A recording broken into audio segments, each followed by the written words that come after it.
Hey, how's it going, everyone? Saintsfan back again with another Grand Theft Auto Online video, and today I wanted to make this a separate topic from the video I posted earlier. It's technically from the same sort of conference call and information that came out regarding GT Online's future and sort of what they plan on doing. And I did make the video earlier. If you haven't checked it out, I would definitely recommend it. But there was one topic I just wanted to make a separate video because it's really controversial. And I'm pretty sure I know most people's stance on this topic, but let's just go ahead and hop right in. So this is about loot boxes and the future of GT Online or Red Dead Redemption, GTA 6. In that conference call, Take-Two CEO, who again is the parent, or Take-Two is the parent company above Rockstar, and you know, they kind of sort of tell them what to do sometimes because obviously Take-Two wants to make the most amount of money possible. So it all comes down to money, basically. But their CEO said this: the ESAs put out a statement on loot boxes and taken a position we support that loot boxes should not be considered a form of gambling in the first place. As it happens, it's not a game mechanic we typically use, although we have used it in the past. It's not a primary game mechanic for our titles, but we think game mechanics need to be tailored to the experience, and this can be an appropriate game mechanic. Naturally, we are sensitive to whatever's going on in the marketplace, and we're naturally sensitive to any potential regulatory situation, but I wouldn't say Take-Two expects to be meaningfully influenced by these concerns. So right off the bat, like if you take that at face value, that is very worrying for the future of some of these games. We already have shark cards and microtransactions. I put that in quote. They're more like major transactions. But if they added loot boxes, I mean, I think that's even worse. The first thing I will say about this is he may not exactly be talking about Red Dead Redemption or GTA or any Rockstar titles. And the reason I say that is because clearly those titles you could just see with GT Online, it's made almost $1 billion without loot boxes. It's made all that money with the shark card sales. And we do have to take into account Take-Two owns 2K, and they have titles such as NBA and Borderlands and WWE. I could see loot boxes working in games like those, and perhaps that is what he's talking about here. But just for the sake of this video, let's talk about loot boxes in GTA, or Red Dead Redemption for that matter. He did say in that quote towards the end that they are aware of the marketplace, and what he means by that is they're aware of the community and what its thoughts are on on loot boxes.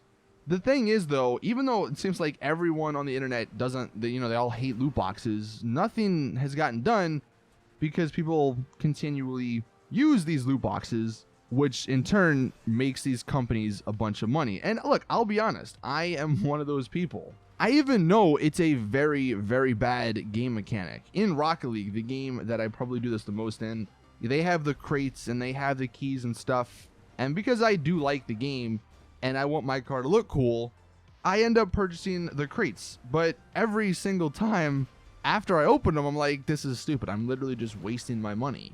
And that, in like the first paragraph or the first sentence from that quote, the fact that he says, or he believes that loot boxes should not be considered a form of gambling, I don't know how anyone can say that they're not a form of gambling, because they clearly are. I mean, in some games like Rocket League, you can't cash out, for instance, unless you do some sort of side thing not in the game, but it's still considered gambling because you're putting your money in and you're hoping that you get something good, and the odds are very, very low. And this obviously gets many people addicted because, you want to get the best stuff, so you keep putting money and money, or more money and more money in. Now, it's not as bad in Rocket League because it's just cosmetic items for the most part. And I think most games nowadays only have cosmetic items in these loot boxes. Obviously, Battlefront 2 came out, and there was a huge, huge backlash when they had loot boxes that actually had gameplay altering items in it. That's a big no-no. So I don't think any company from now on is going to have that in their game.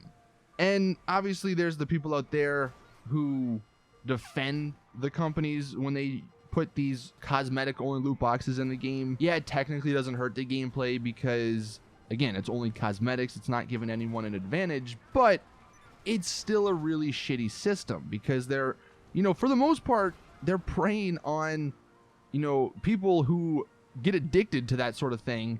And a lot of these games have pretty young fan bases, and obviously that is another danger because you're introducing gambling to kids, basically. So obviously there's the whole ethical issue, and I would say most gamers are against that.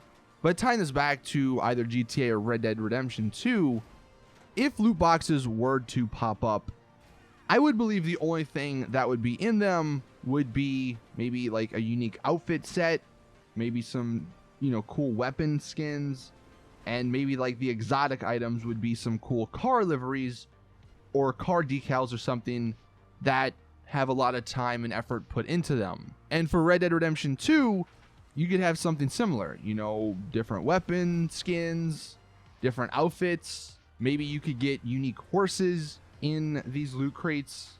And I think it's kind of interesting to discuss, what would be worse, having those sort of items in a loot box where, you have to buy a key or whatever to open it, versus what we have now in GTA Online, where some of these items are insanely overpriced. So you either have to grind jobs that barely pay for hours on hours to buy it, or you just buy a shark card. Which one of those is worse? I think a lot of people would go with the whole shark card route, just because at the end of the day, you can still get it legit. You're not locked behind anything.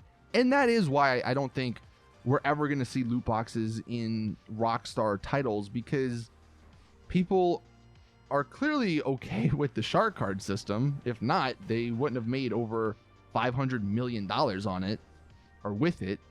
But let me know your thoughts in the comment section. What do you guys think about this coming out of that conference call?